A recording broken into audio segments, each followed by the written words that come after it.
Irau thla tal then rukna ziak tu zo nam te mua ka jing tho chu zai rut renga zon te chuan mi mu tui lai hian lunglen thak lo zet thian lo zai thina simte ron tin fak oma chu lo nui haka ke chu dar khat da ni vela hian kamut chu tui berin ka ria jing tho huna hi chuan kamuta tui vak to lo ti pa chu na lo nui kara mua ka chuan ka zai ang hlar i chuan in zai ve thiam lo top ti ka chiang lo phun lo mai ro jing tho lima ka zai ngai thla thei hi lom hle ta cheu tho hun to ma ni sawa shampon re le to hi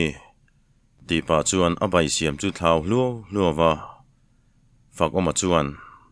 khoi nge zon te engam lo khopa thak khan an bai phot maila atui ani mai kan zon te engam to vela siam chuan eng bai ma hi tui lo a du le chini le tui khain chop mai ro se a thaka ti chuan 8 lem deuh se ni mai 8 lem du chuang si lo chan lo hlau hian a ho pang shui ka huat zong takani lo ti le balin zon te chuan han thak le chiam veite in engam lo khopa alin ania ka ron ti ve don ni lo lungai ma ta cheu han ti chuan an nui dara fak oma chuan tho pa chuan zon te puan chun the hlim thutin rang zet hian zon te chuin let ngal thak mai mo ka chuan kha wang kha ni mo mu chungai tong zu reng ni idam thaini hrisel hle ti po chiang thote hei kanin pe felania tin cho chuan ei ta zon te thak ti chu ain su hlap reng mai si liam chung chuan tlai lam chu keiman kan bol venge in choi lai kalo en ve don cheunia tin tui chu in pup reng maya fak oma chuan atui ti ber chu ni khale phun lo mai te mar khuwa kan jin pui mai tur che sin kabil nu ding pui chu sai lo nia ti chungin chole chi hi mi thak lo itireng mai turania an ti chuan mo ka chuan nau pang kho sak pui chu a ha thak dewani in kum hi tam ve hlura nu pui nei la ipu zon tein lama cho ei la ke chu a thak ka ingam lo iti zel don nia tinan nui zui kara an choi kham chuin siam molin muang chang chuan anin zui chuak ta mo ka chuan voin chu kawa phur lo ve male ka mel thati deuh kha alo kal don lo emani ka tha tho lo dana hian han ti balin fak oma chuan keizong mi lo nga le tu don ania tu bula ber nge ka thutang tin kain ngai tu neu mai don chu ni hi alo ti ve thunga zon te cha bidaron le chuan an thu soi chu ron hre thoin ke chu chuna te hian an bula thing pui in turin min som na sa theile tu ka ma se ka du ngai lo an tum bar zel mai ni mai tlang in a zir chuan nula hi chu an lo zak thelo khop mai han tin fak omala chuan dot po vani su tian nui tha chung chuan an kal hloka mo ka chuan fak om i thian nu chu lenga som ngeng cheo an ti le rama zon te chuan mizo apa sipai ni wanga silonga an chunga om chu charfuin anin zui chot maya anti sen pek nia a lau ziale a lau ang he hu ni lau thu te chun molin an nui dun haka mizoram hi inon jin ngai vak lo ti na em ni tian zo chuan sang bera chuan o jin ngai vak lo kapi le pu te hian miron cha ve zau thin tak nain kapa hian chol hi nei hlei theilawa kan khuwa kha ka ngai thin khop mai Christmas thing phur le ruai the te anuam katia heng lai kan man dan nen chuan in ang lo lutuka kan khuwa ka ngai om thin ani nang ni in ho thinem tian zo chuan zon te chuan ni kum khan kanom ve chawa o ho thine kan thian pakhat kan khomi tho hian min bel boka kanin lua chu mi angin nuam veo lo ma se kan lim ve thin khopania khokhat vek kan ni boka tina lo changa belaron ri ral ta ka chuan classroom a chun lut ngalin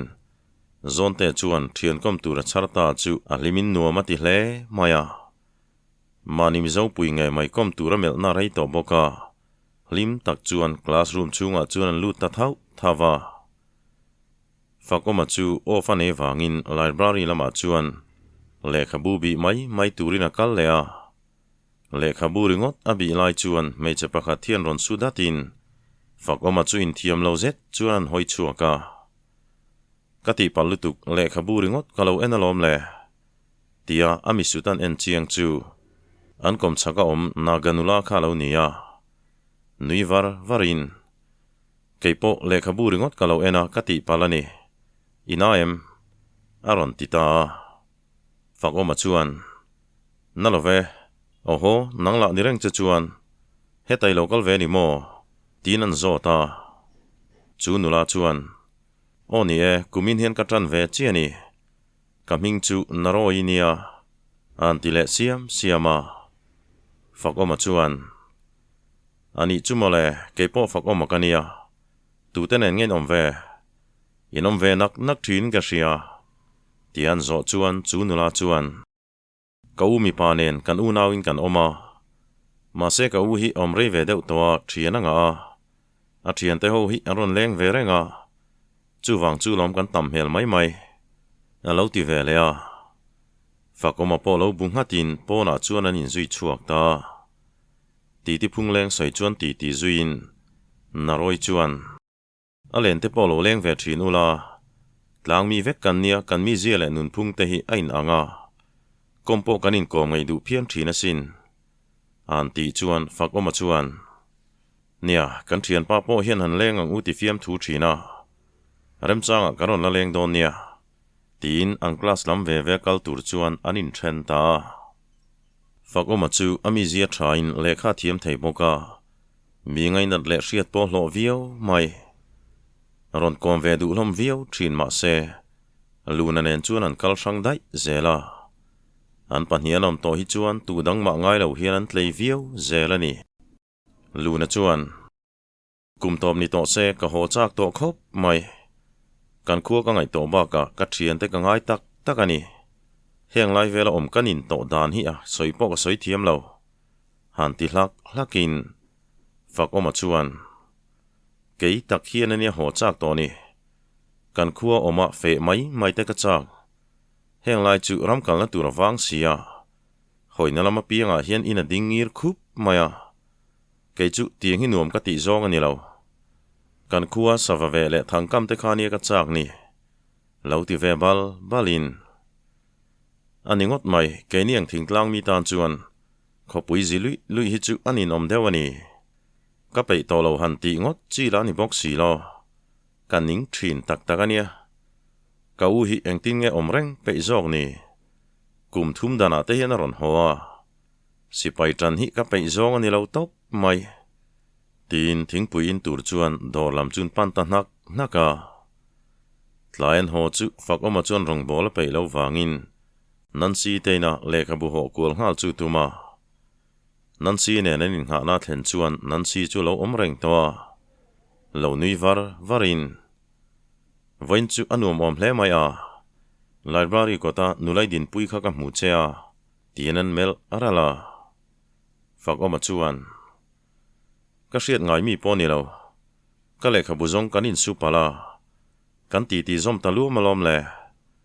taka lekhabu churan ho koi ka tum dewa an ti chuan nansi chuan ole choi eve ngal don nia tina nui ji ara fakoma chuan alu hi nau pa chuan choi man chuan kom lawang kanin chung nuin zanin chu choya min soma kan thian thuma kan ei chawangai hun rem chang danga kalaron ei don nia tialo chan chuan nansi po chuan ole idu lo vai chuan ka ti taw na sadon ani o tinan melkal rala fakoma chuan nula mel thabula choi chu kan pur ngam lawang ti chu hla om viau mai han ti zawin nansi chuan hnunga han chum tai pa hian sual le le tuk mai mel tha po min ti lo kha maniril ru lo pui soi lo te thin rim der ti hriat zet hian an tia phak oma chuan an ti thak vat angai ti hria in ni zan kamu mang chu ka chung te ka lo hmua ka har hlol maya kalunga leng tak takani nang I chung te hi manglama tali hmu ve thinem tina zot ta daya chu ti lai chuan nansi te peng chu thlengin nansi chuan a thian te nui ri hria chuan an tho hala kamu manga chuan kanu ka hmuna sa thei lutuk keipo kalunga leng thei tak takania han om bo dai chu nu te hen ngai om du mani mi pa ho hi chuan chung te ngai po hin hrewak pon ka lo ring lova an ti chuan fak oma chuan ngai ve te re nge a keini phei chu kanu le pa nen kan pathum chau om kan nia kanin ngai thei khop mai u nau ka nei box si lo kanu phei hi chuan ka jin chu te phal ngai lova an ti bal chuan nan si chuan ani chu mole inin ngai don ani chu keipo mei chom chun le no pang ber kania ka chung ten min duatin min ngai thei lituk keipo hian ka ngaya jin chu po hi ka hre thei te mai nia tin kongka chuan anin zui lu ta nan si thian te chuan lo fiam nakin fak oma hena chuan tianom tlang ve lo la hole kherangai to hlei nem le a buai thak mai tinan lo fiama nan si nuam ti chu nui ara fak omai ro chu rilu nuam lo le zawak lo chuan an nui toi taka aza na le arilu lo lutuk thilani wang chuan soitura hai cham dewani nan si chuin thak turin ruma chuan lu tlang ngala an thian nu bimo chuan ron thut chilin nan si na du zia te chu hril tamol mola fak oma soitur hrelo chu hoi hau mai thlatara phei chuan midang chu kar khat chol mangin kan khuan ho vek dona adoi ve boxia tlom ngai lawan ria pui ngai dona nia tinan nui zui ara fak oma ti ngana hrelo chuan te reng mai an ti ve ngota nan sin thlau zoron chuak chuan puan chu du da zet thian ron bin a pen lang thui kher mai fak oma hna chuan la leng veri ro lekhabu po kala pedon lo chenia I hodai palang tinan nui se ya fak oma chu soitu hrelo chuan a hoi to mai an thianu pakhat chuan a thing puilum churan sem kualin nan si hna chuan I thian pa bula hian I thing pui tur ka dani o tei kwal sek lo khan vain puite an ti chuan nan si po chuan engdanga chang lovin fak oma bula chuan a ron thu ve ngala reilo te a chuan a thian te chu room chungan lut ta diala fak oma chuan ti vorvat lo chuan chan har zet chan thei si lo zot le vakang ti hlawa hei inin lu chu nuam hle mai a kanom na veng so chu a to dewin ka hria chu ba ka inin chu lianin a thoveng nuama an ti ba deuh nak chuan nan si chuan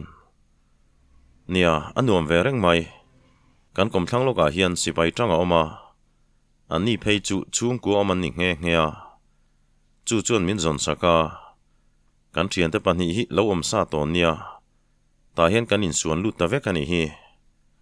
chung ko lian deuh tan po lua tham viawang lo ti in fak oma chuan kan khuwa kan in ai pon lian jok dai mai anei tu te po an hausa hle don ani hi chu ba ka in vong fain in lua nuam shrim ani hi an ti le chuan nan si chuan nang chu leng tur pon min som ve du ngai lova tin ngai la zet chuan an mela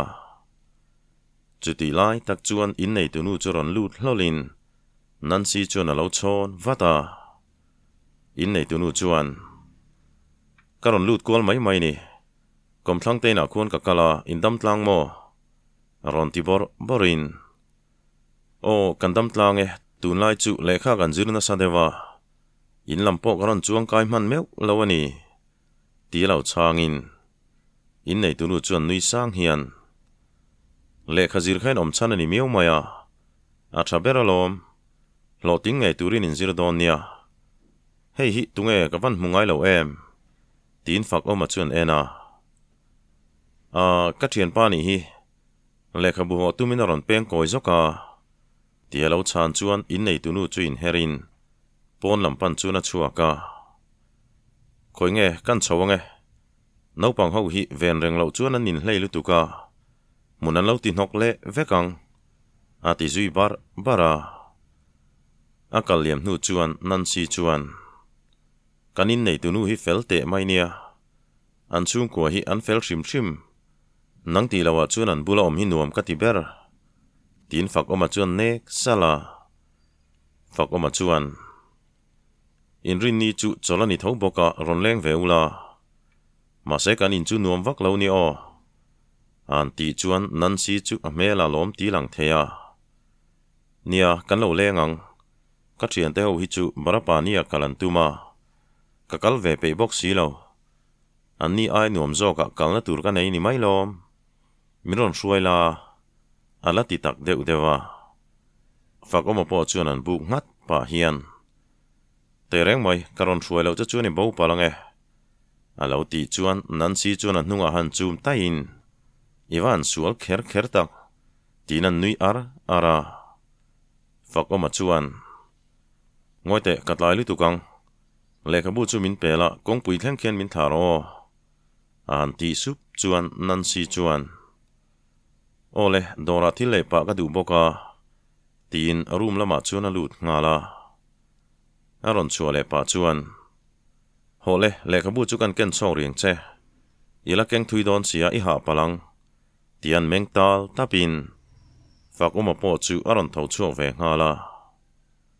Klasikare fel to 9 zanlam hi chu vodka la titlat zela puan sin lo phei chuan kamungai lo reng kan khuwa omila puan ka sin to ngai om der si lova tin mei ziel chu an pak hlata nan si chu dora chuan kalpuin athil le tu te a lei pui zo chuan fak oma po a hotlang ve ta ina thlen chuan a thian te po lo ho to in ka le khabudu library a kam humai si lova ka thian te na karon ho ko lo kolom le aron tilut bora mo ka chuan thian pa tireng mai thian nu mel tha soi tur nei po hun ve to ni alo ti zau chuan fak oma chuan nang po kum hei cheni om to thian nu mel thai nei kan thabik chuang hei nem le ke chu hei kum chan ve or chau kala oma alo ti khau chuan zon te chon nui hak pa hian kan mua ka ve zong kum za pom se tireng tur hi ni mel tha hi hre hlur ringotanga an hre ve chuang hleilo tlangwal mel tha nulamit lalo zet thian kan nei hi chu awan duai thla ka ni tinan nui hama fak oma chuan in rin nia ka thian pa chu lo leng dona muka soi om le om lo te hi hriat turani o fak oma thian pa chu apalen te lul nen aril ru than san ani mo an ti maing che an ti chuan mua ka chu lo ner na nga fak oma chuan moka zanin chu kan na ganula khi an rimang miang an ti thut chuan mua ka chuan ingam chai lawanga a mei chi hi lau deuh thum chu ni hi siam te thian ho ti lo hi chu mei chi biak ngami nei po ka hrelowe a lo ti bai ya chu ti lai chuan siam te nu fa po apu te khuwa zin tur chuan anin buat sai ve sau sawa thingan chek nga khat to boka an thla po muang to vio mai siam te nu chuan thlai om angang khu voina kan zuk langa kan hole ma chu boili tuk lovinan lo om thei mayang lo thlo chu kan nang man emang tina bai chu an thlau dala siam te pa chuan iron hom ha lutuk thei lawang mam te hi an ngai thin boxia hon phallok don lo ti la hriat sa ma se lo thlo chu ron nan man ram tumula thang a lo ti hluk chuan siam te nu chuan nia mam te chu an ngai don ti chiang sa nia ate lai tang reng khan kan chang mang meu lo kha nia nau po ma chun ka kut kha ol berpol chu ni veang zana kan chang ve to kha ni rima tian nui hakin siam te chuan anem purtura chuan tui thola lo khung ve mola choi siam pa chuan siam te chuan anau te chuan kola langa choi lai chuan siam te pa chuan siam te le anu zin tur thu chuan soimal malin tu ma in thla da le heu lu tu ka kan oma thei don lo ania inu te lo ho ma chu in chu ngain om tamangai tin anaw te ho chuan hril chara cho nei kham chuan in ti fel sokin siam te tenu fa chu lo lama chuan an liam ta lawan thlen chuan thlai na le aran lak thei ang chuan la khomin siam te nu chuan nu pui kan zo thaboka hei kan let le ma chuan an lo ha lu tuk don lo hi kan cham rei lo tura ngai la khoshana ompo hi aboi thla na chen hi om ve ni mamte ila nga to chuan thlama chawila homa dewila thange tin thlam lam chun pan ta siam te po chu rei lo te a chun ron chho ve ngalin thlama chuan an thlai lak te chu an thlir mola kapu chu ka van mu chak to tak ka te lai min duat thei zia kha tu nu ka ngai tu le thian ka hre thiam ve chau zokin ka hria ti pa chuan thlai na chu tel mola anu chuan ipa telam le kanu telam hian an duat em vek chelom le yan pangchang thar leng ti chu hlau om takani tin an nui dun hoka anin pe fel chuan kholam panin hlim takin an kalta ko chuan thlen don tre pa chuan siam te nu kal lai chu tre tuarin a em phur chu thlau dar chuai mai siam te chuan hlau thong takhian ngatinge kanu tinan nai ngal vata anu chuan rulin min chukani ti chul chung hian kongsir chaklama chuna mong tol chho hona siam te po chuna phur chung hat sokin kongsira thing tang ro lian deuh chu kuai tliakin anu chuk tu rul konglai in kual chu hlau le thin rim zet chuana votamol mola anu po a hlau chi ai la re lo chu a tre chel chul maya an thom chu purin kima thingpu an hnung deuh ron kal chuan hria in man mo zet chuan a ron tlana siam te in tre chul chunga arula volai chu ron hmanin a thingpu chu keu dopin a ron pan hnai ve ngala siam te a thitoe kha a per bum tolom tin purin kima o hria chuan siam te chu a tho haka arul vok lai po chu a chol santa purin kima chuan arul chuan en wangin arul tu ha ni hi hetiang rul hi chu a hlaom lutuk lo nia tin kongsira chuan an thai sona usom vel khoilai nge chuk chea tia siam te nu chu panin siam te nu chuan a ke pha chung chu lo ko mua anan en chian chuan alo thi sara purin kima chuan khoinge khuwa kan tlana nga midang kan punange nang mai kal chuani ke kha vung na sadona chu ba ka buina lian zong ka thleng palange tikhan che son lo khan lo omla ka lo le thar lo wang tin kholam pan chuan atlanta siam te chuan anu em bua chu lo rut molin kanu ana em engtin nge om tina bemol mola anu chuan na em chu ni lo ma se min tur ve etin ka hria ka ti tuilu tu khan ka lo hmumi lo lom le kara hrual nok khan ka phuzoka chumi rual chuan min chuk manani ka pen son le tur lai tak kha min chuk nin ka hria hei avung tran deuh nge mani tin a ke pha chuan nuai nawa chuti lai chuan purin kima chu tlangwa le pathen khat ruain aron lang le ta siam te nu zon na tur te chu han siam molin siam te nu la chu ain thla hrung hle mai ngoi teu ka kal thleng thei mai awm sin le an ti chuan purin kima chuan e khai in thla hrun na turom lo nia hei zat tlangwal kan omlom le tin lang tola en siama chuan an thut tir ta a phur chu tlangwal pakhat chuan phur sakin kolam pan chuan an in zui ta dia siam te pa chu a len na hmuna siam te nau chuan vakovin man mo tak chuan a ron tlana kho chunga ron lu tran lai chuan zunangin siam te pa chuan lom thu ten soimol mola purin kima chuan khoinge pusai buanga samaki kha ka wa honge rul tu ra hip chuak then ti khamole tin pusai buanga te lampan chuan man mo takin atlan le ta siam te nu phur tlangwal in la phur chu han chok ngial atuma ma se ni la chu na lo phal si lo langzon puya tum lain tu manan kian du si lova in thlasung rutak chuan a zui ve tangot maya siam tei po chu in thlasung takin tlangwal ho hnunga chuan a kal ve zela in an thlen chuan siam tei chun chenghal sokin tlangwal ho chu thingpui luma tlangwal then khat chuan kan hna lak lo dewa in ngai tuam lutuk lo boka kan ho mai nge lo ti to kan oma siam tei chuan thingpui in phot ro in ha don sia hei a so tre pania lo ti in pathen khat chuan siam te ke chu hang khan ka dunia o lo ti in chutian rik nak lai chuan purin ki ma chu ron thleng ve le to samak ki chu ron lekwa wa in siam te nu mun na lam chu pan ngala siam te nu ke chu lo vung mar trung to mai a thei ang chuan buai puin an che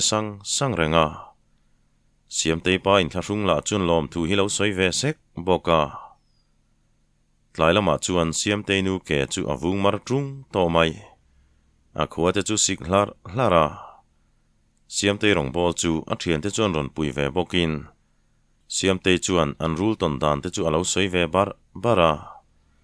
lau chunga vuak dan ten soin a thian te la chuan an lo nui pui boka siam te ro chu atak ran thung a thian te chuan in leng ho dar ma chu anom pui ve renga